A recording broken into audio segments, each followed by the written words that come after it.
Hola a todos y todas, ¿cómo están? Bueno, en la clase de hoy vamos a ver qué es la novela gótica, dado que en esta última parte del año, durante esta unidad número 3 de la materia, vamos a estar leyendo nada más y nada menos que una novela gótica, que como bien les anticipé es Carmila de Sheridan Le Fanu. Entonces, antes de comenzar a leer esa novela, quisiera que viéramos qué es la novela gótica, por qué se caracteriza, cómo es que logra su ambiente típico de tensión y de terror, y finalmente cómo se vincula con la esfera de lo íntimo. Primeramente entonces veamos una definición y un primer acercamiento a lo que es la novela gótica.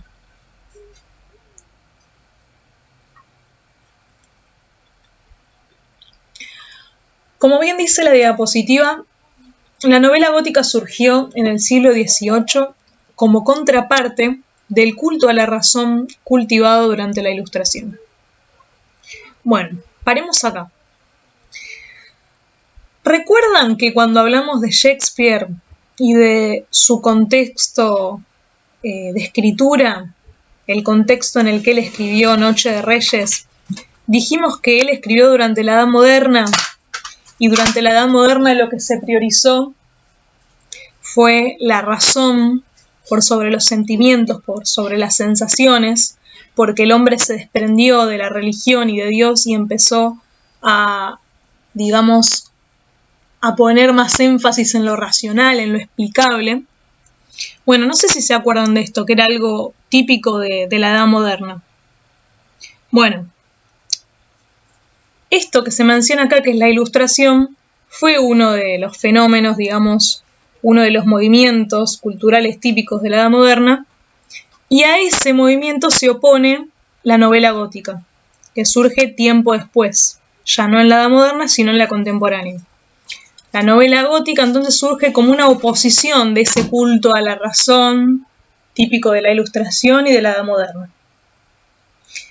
En un momento en el que se afirmaba que la ciencia podía explicarlo todo y que la razón era el principio fundamental del conocimiento, la estética gótica postulaba un conocimiento a través de la percepción y la experiencia que iba más allá de lo que la razón podía explicar.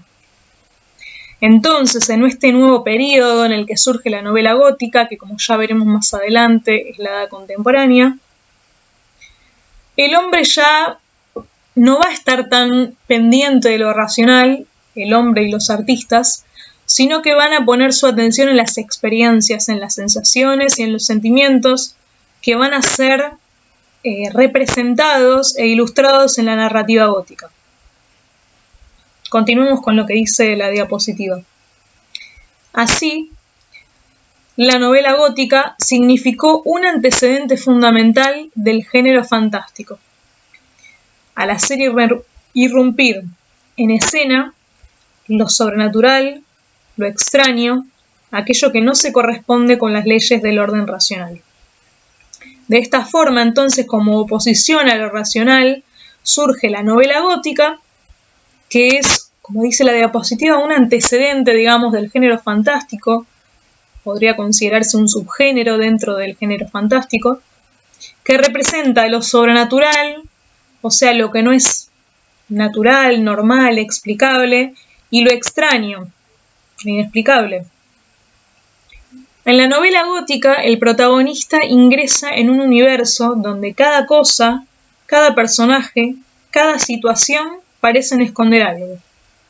Un mundo cuyas leyes escapan a su comprensión.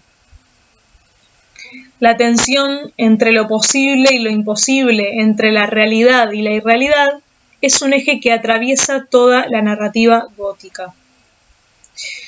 En la narrativa gótica entonces va a haber una tensión permanente entre dos preguntas. ¿Esto es posible? ¿Esto es real? ¿Lo que el personaje está viviendo realmente lo vive o lo imagina? Hay continuamente un desdibujamiento de los límites entre la realidad y la irrealidad. nunca está del todo claro si lo que sucede es cierto y el personaje tampoco se da cuenta, evidentemente, de si lo que le pasa es real o no.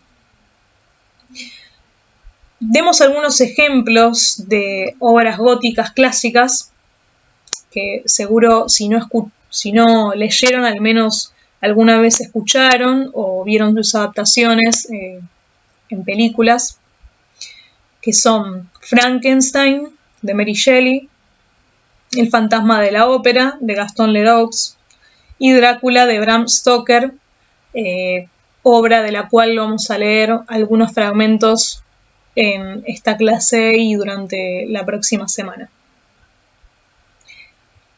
Muy bien, pasemos ahora a otra cuestión ligada con la novela gótica que tiene que ver con cómo se logra entonces en una novela gótica la tensión entre lo posible y lo imposible, entre la realidad y la irrealidad, cómo, digamos, la novela crea una atmósfera en donde no está del todo claro si lo que sucede es cierto o no. Esta atmósfera, digamos, poco clara, confusa y de terror también. Así que veamos la siguiente diapositiva. Muy bien, ¿cómo lo logra entonces una novela gótica a partir de la presencia de tres, digamos, elementos típicos? El primero de ellos es el castillo medieval. Leamos lo que dice la diapositiva. El castillo es esencial en la narrativa gótica. Tanto es así que se llama gótica, la narrativa, la novela, por estas construcciones inmensas, por este tipo arquitectónico, el tipo gótico. Casi siempre aisladas geográficamente, aparecen como espacios terroríficos de los que parece imposible huir. Los castillos entonces son estos espacios terroríficos, laberínticos, oscuros, en los que nunca se sabe del todo con qué se puede encontrar uno detrás de una puerta cerrada. Estos espacios de alguna forma colaboran con esta atmósfera de miedo, de terror y de locura de los personajes, que se pierden, que se asustan, que se sorprenden constantemente dentro del universo laberíntico, podríamos llamarlo así, del castillo. Otra cuestión que es típica en la novela gótica y que colabora con esta atmósfera de terror, de tensión, es la figura del oponente. El oponente es el villano de la novela. Generalmente es un noble. Verdadero protagonista de la novela gótica, este personaje se representa como un ser perturbador y malvado que rompe con los valores establecidos por la sociedad. Bien, como dice la diapositiva, el oponente generalmente en las novelas góticas es un noble y que muchas veces parece ingenuo, parece una persona de bien, una persona normal. Esos nobles casi siempre son magos, hechiceros encubiertos, vampiros que siembran horror y maldad a su alrededor. Por último, dentro de la novela gótica hay algo que es ultra típico y ultra fundamental de este género, que es el terror. Como dice la diapositiva, es el elemento estructurador, de la novela gótica. Trabaja a partir de un miedo esencial. El miedo a la muerte, pero no como fin, sino por el reingreso de esta al mundo de los vivos. Por eso son características las apariciones sobrenaturales. Entonces los personajes en las novelas góticas no le temen, como dice acá la Filmina, no le temen a la muerte, sino a aquellos que pueden llegar a volver de la muerte. Fantasmas, apariciones, vampiros que a veces deambulan, digamos, entre infiernos y el mundo real, tomando sangre humana para permanecer en el mundo real, y esto vamos a verlo claramente representado en Carmila. Y bueno, estos son personajes típicos y, digamos, encarnaciones del terror en las novelas góticas. La imagen que elegí para ilustrar el terror es una imagen de Carmila. Vemos la reacción de Carmila, que es la mujer que está recostada, es el personaje principal de la obra, al ver algo que le produce terror. ¿Ven? Ven su cara, asustada, impactada, podríamos decir. Bueno, vayamos a la última placa de este PowerPoint y el último tema en relación con la novela gótica, que tiene que ver con la dimensión de lo íntimo en la novela. Leamos. La dimensión íntima de los personajes tiene gran importancia en el gótico. La intimidad, digamos, lo que sienten, lo que piensan.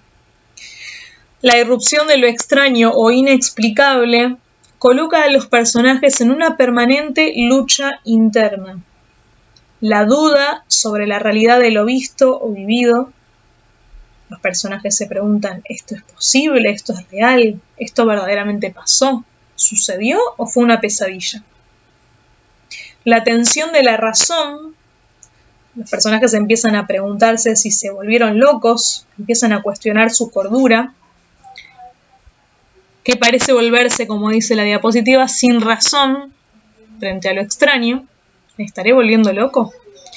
Y finalmente, el miedo, que bueno, es algo de la esfera, digamos, de los sentimientos de los personajes.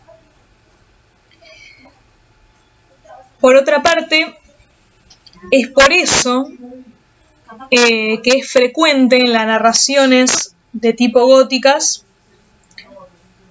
la narración en primera persona y muchas veces en forma epistolar, porque la narración en primera persona habilita la expresión de sentimientos, de dudas, de temores, de sensaciones, y lo mismo el género epistolar, es decir, el género relacionado con las cartas, aunque muy probablemente las novelas góticas también a veces estén escritas en forma de diario íntimo. Continuemos con esto. A veces los personajes escriben lo que vieron o vivieron en soledad. La escritura allí no es tanto un medio de comunicación, sino de conocimiento. Escriben para entender. Los personajes escriben en diarios íntimos o escriben cartas para entender lo que están viviendo, lo que están sucediendo, no tanto para comunicarlo, sino para poder pensar en todo esto que están atravesando. Vamos a ver en el fragmento que leamos de Drácula que el personaje principal escribe cartas, en donde expresa todo esto que siente en su intimidad, en su mente o en su corazón, podríamos decir. Y si bien en Carmila no vamos a encontrar cartas, no vamos a encontrarnos con una novela epistolar que reproduzca las cartas de un personaje o de un narrador, sí vamos a encontrar que el texto, que la novela está escrita, narrada en primera persona. Narra Carmila los acontecimientos que vivió. Bueno, todo esto vamos a poder ir viéndolo y leyéndolo, todo lo que expliqué hasta acá, la cuestión de las características básicas de este género, los distintos elementos típicos en el género gótico, el castillo medieval, el oponente, el terror, toda la cuestión de la dimensión de lo íntimo y la representación de la intimidad de los personajes en cartas, en la narración o la enunciación en primera persona. Todo esto vamos a poder verlo en el fragmento de Drácula, que vamos a leer, como les dije, y obviamente en la novela de Sheridan Le Fanu. Les mando un beso a todos y a todas, y como siempre les digo, espero que estén bien, y nos encontramos pronto vía Zoom.